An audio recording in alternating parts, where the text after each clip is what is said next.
Uma corrida contra o relógio é uma das palavras que a gente coloca na tarde aqui embaixo. Vou explicar o que eu quero dizer com isso. Primeiro, vamos aos detalhes do que está acontecendo no Oriente Médio. O premier israelense Benjamin Netanyahu rejeitou colocar em votação um novo acordo de cessar-fogo envolvendo reféns.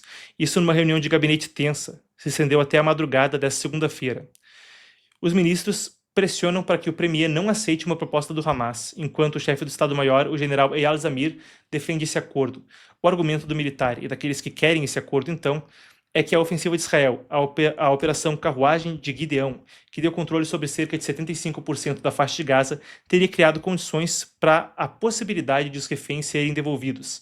Esse é um acordo que, então, o proposto pelo Hamas, mediado por Catar e Egito, iria prever a libertação de 10 reféns vivos e iam devolver o resto de 18 mortos e iam ter ainda uma trégua de 60 dias para negociar com os demais. Aí Israel ia ter que liberar 160 palestinos presos, muitos dos quais seriam terroristas. Essa trégua, então, como a gente disse, mediada por Catar e Egito. Netanyahu diz que o plano do Hamas não está em pauta. A decisão final sobre a troca de reféns, entretanto, segue em suspense, porque em outros momentos da guerra houve uma troca de opiniões. A gente cobriu isso a fundo anteriormente e foi mesmo dito que Netanyahu e muitos dos ministros viam esse como um momento decisivo para uma vitória final em Gaza. A perspectiva israelense é clara. Se rendam incondicionalmente, entreguem os reféns e isso acaba. Enquanto isso, a gente vai passar pelo seguinte: nessa mesma reunião, teve a notícia de que o governo israelense avaliaria anexar partes da Cisjordânia, caso países como França reconheçam oficialmente um Estado palestino. Segundo a agência Reuters, o tema entrou na reunião de gabinete de segurança nesse domingo, que também tratou da questão dos combates em Gaza, como a gente vinha cobrindo. Entre as opções discutidas estaria incorporar assentamentos israelenses a algumas áreas ali no Vale do Jordão. Não tem decisão sobre como ou quando isso ocorreria. E, claro, qualquer medida ia exigir um processo legislativo que seria delicado no Knesset, o parlamento israelense, a depender de como a coisa se desdobrar. Netanyahu já tem uma base de apoio delicada com o desgaste da guerra. No centro desse debate, para resgatar o que eu falei no início do segmento, fica uma corrida contra o relógio. Por quê? França não é o único país falando sobre a possibilidade de um reconhecimento de um Estado palestino. A gente tem aí Reino Unido, Canadá, Portugal, Nova Zelândia, Austrália. E a Assembleia Geral das Nações Unidas, quando esses países dizem que isso pode acontecer, seria no mês que vem, aí lá para o meio, para o final de setembro. No centro do debate, a gente vai um pouco para o que está sendo discutido. O Ministério das Relações Exteriores de Israel criticou uma declaração da Associação Internacional de Acadêmicos de Genocídio, que acusou Israel de cometer genocídio em Gaza. A crise humanitária, claro, é palco central de tudo isso. Essa resolução, então, publicada por esses acadêmicos, foi apoiada por 86% dos 500 membros da associação e o Hamas elogiou. O Hamas afirmou que isso reforçava evidências apresentadas em tribunais internacionais. Foram essas críticas, como a gente dizia, que levaram França, Reino Unido, Austrália, Nova Zelândia, Portugal e Canadá a considerarem o reconhecimento de um Estado palestino na Assembleia Geral da ONU no mês que vem. Israel considera que isso recompensaria o Hamas. Resta a pressão para uma solução ou para a consequência, o que poderia agravar essa tensão regional. Claro, Israel nega as acusações de genocídio. O argumento israelense, para a gente ter os dois lados dessa questão, é de que, pela definição jurídica tradicional de genocídio, teria que haver a intenção de eliminar uma população. Israel nega isso categoricamente, dizendo que é basicamente o único país no mundo que alerta antes de atacar e que isso tudo é também uma guerra defensiva visando eliminar o Hamas e a possibilidade de que se repita um massacre execrável como foi o 7 de outubro. Ainda, dados da ONU mostraram que, entre o final de maio e o início de agosto, período de tensão generalizada quanto à possibilidade de fome e de crise humanitária em Gaza, bem, nesse período, depois de revisão de dados, foi divulgado pela própria ONU que cerca de 88% dos carregamentos de comida foram interceptados ou pelo Hamas ou então por transeuntes famintos e que havia desorganização de organizações internacionais para a distribuição de alimento. Então existem dois lados para essa conversa.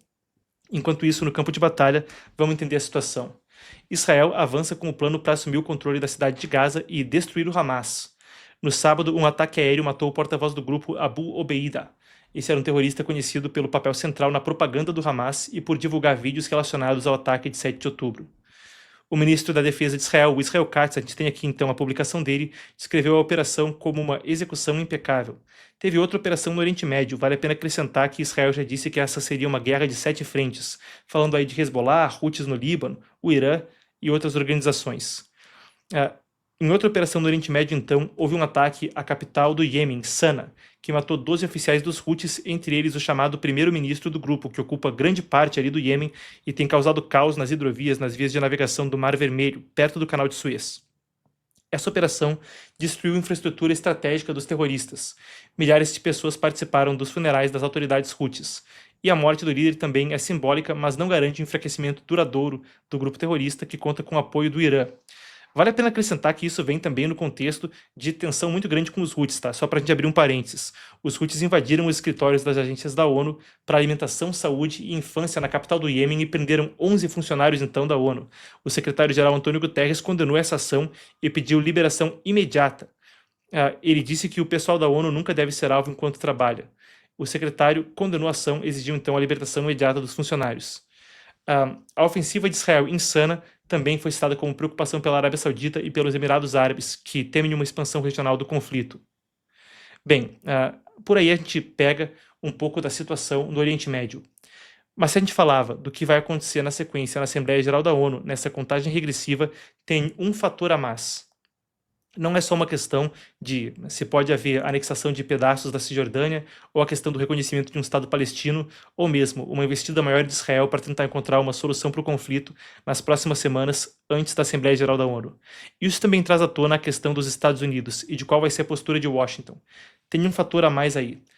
A Casa Branca anunciou que o secretário de Estado Marco Rubio estará negando e revogando vistos de membros da Organização para a Libertação da Palestina e para a Autoridade Palestina, incluindo o presidente da Autoridade Palestina, Mahmoud Abbas. Um sinal direto quando a gente fala do que pode acontecer em termos de reconhecimento de um Estado palestino. O número 81.